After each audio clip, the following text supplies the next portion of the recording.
Hi Water Signs, Cancer, Pisces, and Scorpio. Welcome po sa ating channel.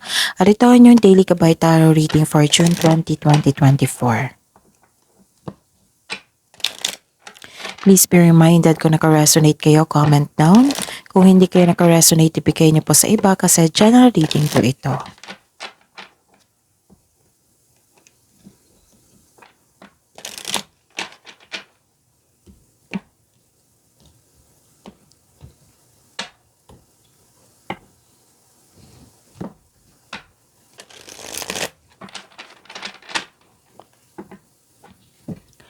Gamitin ang reading na ito bilang gabay lamang. Please like, subscribe, and click bell button for notification para updated po kayo sa daily tarot reading natin. Maraming salamat po.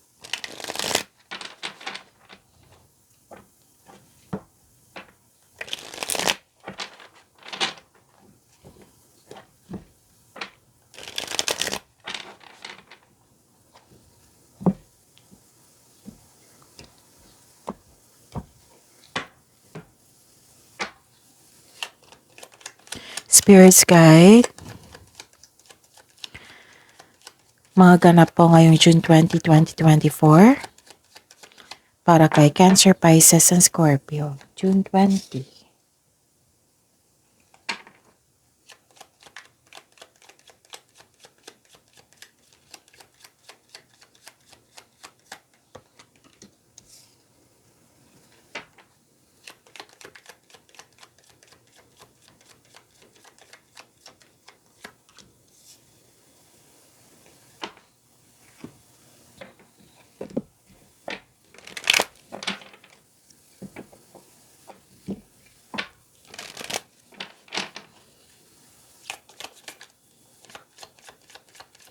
Spirits Guide. Mga mensahe po para kay Cancer, Pisces, and Scorpio ngayong June 20, 2024. I need 2 cards po.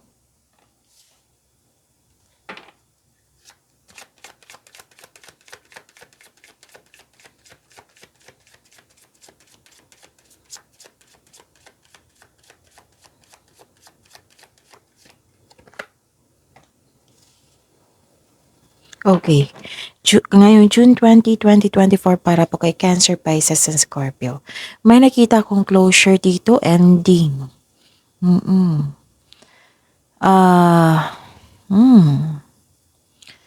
May nakita rin ako ditong na-stress kayo sa isang tao na matigas ang ulo, ayaw makinig or sobrang stricto. Nagkaroon po ng transformation po, parang may let go kayo. Pwede din na lumabas kayo sa overthinking na yan or nilet go mo na yung mga pangyayari or literal talaga na pag-let go sa isang tao or sa isang alaala. Nagkaroon ng hardship dito pero nagkaroon ng transformation. Oo. This is ending with new beginning, bagong simula. Oo. And nakita ko dito na yun, nagkaroon, 2 card na po nagsabi dito, nagdesisyon kayo. And may nakita ko ditong nasaktan kayo, nagalit kayo, at may nakita kong argument po dito. So, please be reminded, Cancer, Pisces, Scorpio, na huwag magdesisyon kung galit kayo or hindi maganda ang inyong energy. Kasi kayo yung mapapahamak dyan, okay? So, ayun. Nakikita ko dito na humingi ka ng advice or may nagbigay sa inyo ng advice, which is favorite person mo ito or isang mentor or elders or wiser, marami na experience sa buhay. Nagbigay ito ng advice sa inyo. At isa siya sa dahilan na na-motivate kayo.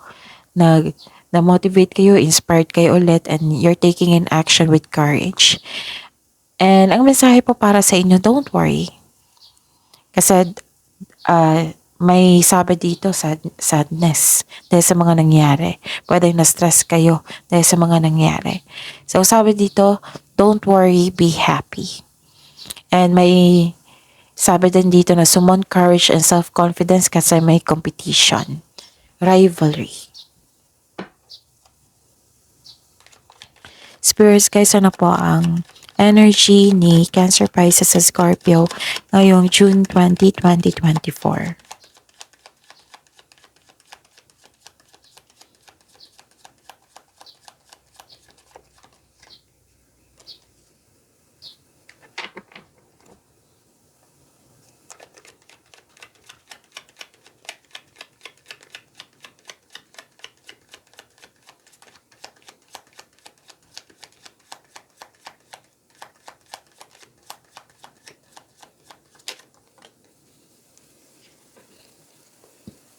Okay. Please be reminded. This is daily reminder ha para hindi nyo makalimutan. Panoorin, ngayon is June 20, right? Panoorin nyo yung daily Gabay Tarot reading nyo. Yung weekly Gabay Tarot reading na-upload no Sunday. At panoorin nyo yung daily Gabay Tarot reading nyo from 1819 and ngayon. So kung may naulit na mensahe, meaning kailangan yung bigyan ng atensyon yan. Kung maaari, bigyan ng solusyon at aksyon. Kasi possible some of you na humingi ng guidance, humingi ng solusyon sa inyong problema or kasagutan sa inyong mga katanungan. So, pinadaan dito sa cards nyo. It might be, sinasabi ito ng intuition nyo at hindi kayo nakinig. Siguro busy kayo or busy kayo sa kakaisip or busy kayo sa inyong gawain. So, pinaalam dito, pinupush ng cards nyo na kailangan mo malaman, ipaabot sa iyo ang mensahe. Okay, na kailangan bigyan nyo ng attention kung maaari. Bigyan nyo ng solusyon at action para may pagbabago, para may learnings at growth. Okay? Yon. So, sa mga suki ko dito na Cancer Pisces sa Scorpio, nais ko ipaalam sa inyo na open na po yung July 2024 monthly Gabay Tarot reading natin. So, PM nyo po ako for schedule. At sa mga bago dito na gusto magpa-personal reading, pwedeng nakafocus sa career and money, pwedeng nakafocus sa love reading, or general. I-PM nyo po ako for schedule and for booking. Andito po sa baba, yung nasa description box nyo po yung link. I-click nyo po yung link na yan para ma-message nyo po ako. Okay? So, ngayong June 20, 2024, may nakita ko ditong so this is good kasi you are moving on from challenges. This is the clarification of your card here kasi may nakita ko moving forward na kailangan nyo maging confident. Kailangan nyo to have courage to take an action. Action to eh. So this is the clarification of your cards here na nagkaroon ng moving forward, moving on from challenges also. You are focused on mind healing instead na mag-suffer kayo, which is good. Pwede din na umiiwas or lumalayo ka sa toxic traits ng isang tao. Toxic relationship, toxic place, ganon. Yan, focus and have faith. Sabi po ng card nyo, i-release mo yung nararamdaman mo. Palitan mo ng positibo na ma-motivate ka ulit. Yan, attract positivity. Okay, instead of mag-focus kayo sa negativity, nasaktan kayo, then instead sa gawin nyo yan, gawin nyo yung attract positivity para lalapit yung blessings na para sa inyo. Okay, para mawala yung blockages, para makapasok yung blessings. Okay, kasi hindi makapasok yung blessings kung hindi magandang inyong energy. Kasi blessings is galing yan sa universe. Syempre, positivity, positive yan. Hindi yan papasok sa inyo pag nagkaroon ng blockages, which is negativity, negative energy. Okay? So, araw-araw ko yan sinasabi sa inyo and hindi ako magsasawang mag-remind ako sa inyo niyan. Na attract positivity, positive affirmation. I am loved, I am healthy, I am blessed, I am brave, matalino ako, ganun. I attract blessings. Yan ha. Yes. Ano pa? May nakita ko ditong fast action. So, maraming movement ngayon ha. Busy kayo ngayong araw na ito. Fast action. Kasi, so this is the regarding of, dalawang card na po nagsabi dito na yung pag-iingat sa paggawa ng desisyon. Kasi regarding ito sa passion mo eh. So, ayun, this is the second card na nagsabi na may fast action and may decision regarding sa inyong passion. Oo. So, this is a go signal. Go signal para bigyan ng aksyon ng inyong proyekto o ideas. Oo, this is a green light to begin. Okay? So, ang advice po ng card dito, have confidence in taking action. Maraming nagsuporta sa iyo. So, another message for confidence and courage.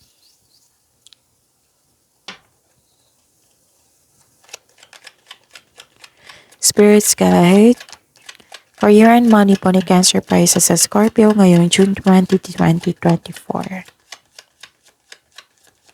June 20, 2024, career and money ni Cancer, Pisces, sa Scorpio.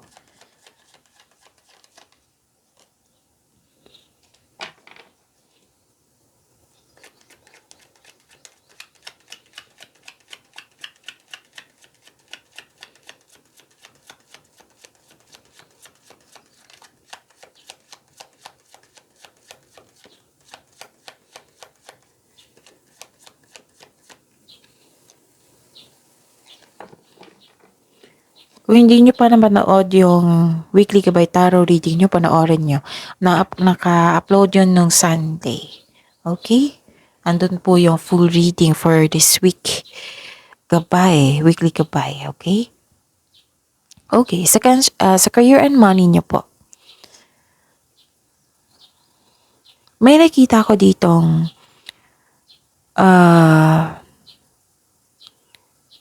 some of you, you're earning money as a teacher. Nakikita ko dito yung energy ng isang teacher. And some of you, nag-decide kayong bumalik sa pag-aaral or mag-self-study. Oo. Like for example, gusto nyo sundin yung nagkaroon ng traditional career path. Example na natin yung teacher. 'Di ba? May board exam yan. O masteral din. So, nag-take kayo para may ladder of success. Para sa lahat to ha, hindi lang teacher. Oo, nag-decide kayo mag-masteral, nag-decide kayong pumasok sa seminar para may matutunan at makuha kayong certificate para sa paglago. Magkaroon ng self-development. Okay? So, ayun, may tradisyon na masusunod like for taking mag-take ng exam para mas tumaas yung posisyon. Basta gagawa kayo ng paraan ngayon para magkaroon ng pag-level up. Pag-level up sa posisyon, dagdag income, yan. Gumagawa kayo ng paraan ngayon. So, yan. Okay. May nakita ko dito ang pagtatapos, which is the clarification of your card here. Diba? Sabi ko kanina may ending. May ending din dito. Yung pagtatapos sa isang mapait na sinapit. Mawawala na yung blockages na nagdulot ng pagkawala ng trabaho. Example yan ha. Pagkawala ng pagkakataon, pagkawala ng trabaho, yung mga hadlang sa pananalapi, yun. Mga blockages, mawawala na po. May parating na biyaya na magbibigay daan ng mas maunlad na panahon. So, ang sabi po ng card dito, accept and learn the past situation. Isa itong pagtatapos sa isang mapait na sinapit. Na magaganap po ang pagbabago po kung ikaw mismo ay tanggap yung ending at tanggap mo yung pagbabago. Okay? Kasi kung mag-give up kayo, i-give up mo yung worries mo, i-give up mo yung past, i-give up mo yung mga blockages, lalo na sa pakiramdam nyo ngayon, magkakaroon kasi yan ng kapayapaan, peace of mind, healing, at pasasalamat. Second, this is a completion of cycle. Mawawala na po yung blockages. Spirit's Guide, Love Life, Self-Love, Partnership, and Romance ni Cancer, Pisces, sa Scorpio ngayong June 20, 2024.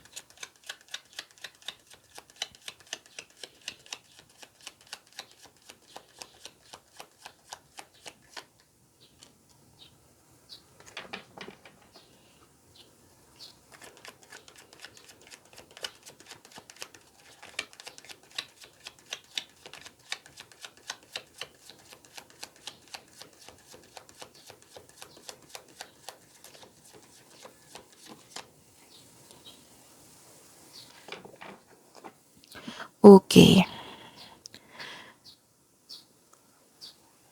Okay. May good news akong sasabihin, Cancer, Pisces, and Scorpio. Meron tayong full reading sa love life nyo. Para sa lahat na single, in relationship ka man, or mag-asawa. sa connection sa bagong tao, sa friends ba yan, ganon. Andun po yung full reading. Daily po iyon. So, kailangan nyo mag-subscribe sa bagong channel natin. Lumabas ito sa screen nyo ngayon. Love Jav. Oo. So, panoorin nyo po yung Daily Gabay Tarot reading, love reading nyo po. Every day. Kung gusto nyo malaman yung ano ang iniisip niya, kung anong next plan niya, kung anong feelings niya ngayon, andun po. Okay? So, yun.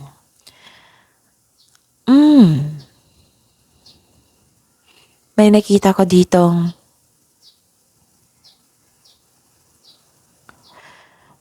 bakit naiinip ka dito?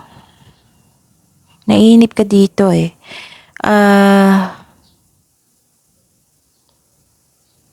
May hinihintay ka na tao na gumawa ng hakbang bago ka kumilos. Oh.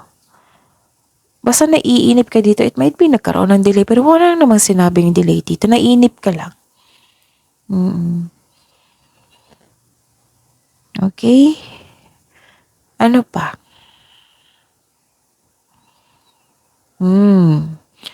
May nakita rin ako ditong hesitation. Naiinip at hesitation. May concern sa isang tao na matigas ang ulo or very obsessive, which is lumabas din dito, 'di ba? Sabi ko kanina, may matigas ang ulo, ayaw makinig.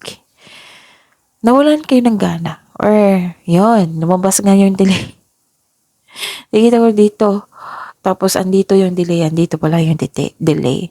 Nagkaroon po ng delay. Naiinip kayo. So, kung nagkaroon ng delay, habaan ng pasensya. Kasi may dahilan yan.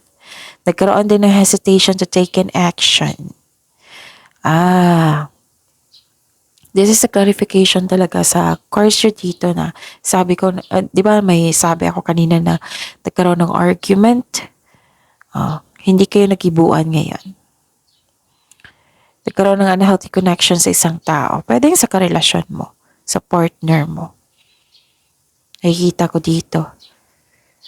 Okay, I'm hoping na magiging okay kayo. So, initiate na lang. Baka ang taas ng... Kasi may nakita kong ano dito. Ego. Oo. So, mag-initiate na lang po kayo para magkaayos kayo, para maging maganda ang inyong energy. Kasi sa pagtatalo, sa pag-uusap, wala naman panalo at talo dyan. Oo. Huwag niyong isipin na talo kayo. Huwag niyong isipin na mali kayo. Ang isipin niyo na maayos yung connection. Kung gusto niyo pa ng connection sa taong ito. Okay? So, honest conversation. Initiate kayo. Sabihan mo na gusto kong ipaalam sa iyo na gusto kong magkaayos tayo. Pero, nagkaroon tayo ng hindi pagkakaintindihan, hindi sa nakipag-usap ako sa iyo para ituro ko sino yung tama at mali sa atin. Kung sino yung talo at panalo. Kundi, magkaayos tayo. I-address ko lahat yung hurt feelings ko at sa'yo rin, makikinig ako sa hurt feelings mo at gawan natin ng solusyon or magbigay tayo ng adjustment kasi kailangan magkasundo tayo, magtagpo tayo, ganun. I-practice nyo yan, yung communication skills, lalo na sa mga may partner dito. I-practice nyo yan para yung taong kausap mo, kasi nasa-sense ko ang taas ng ego eh, yung taong kausap mo, pwede pala to mag-initiate ako ng ganito. Hindi pala yung pag-uusap hindi pala sa tama at mali or sa kung sino yung panalo at talo, kundi magkaayos. Nakikinig din pala siya sa akin. Willing pala siya makinig sa akin. Ganun. Para maisip niya, oo, na ginawa, yung nagiging example ka. Oo. Paalam mo rin na gusto ko kasi ng connection eh. So, ipakita mo rin sa kanya na nagkaroon ng effort. Para mag-effort din siya. Para makuha mo yung attention niya at makipag-cooperate sa inyo. Oh, para rin, 'di ba sabi ko kanina example, para rin na tinuturuan mo siya na ganito ang tamang gawin. Hindi puro init ng ulo, gano'n. Yun, I'm hoping magiging okay kayo. Pero, okay. So, magiging okay kayo kasi nakita ko yung confidence nyo dito. So, hingi kayo ng advice sa mga wiser, elders ba yan? Kasi nakita ko dito naging okay kayo eh. Nang dahil sa kanila. Okay? Don't worry, be happy. You deserve to be happy, Cancer, Pisces, and Scorpio.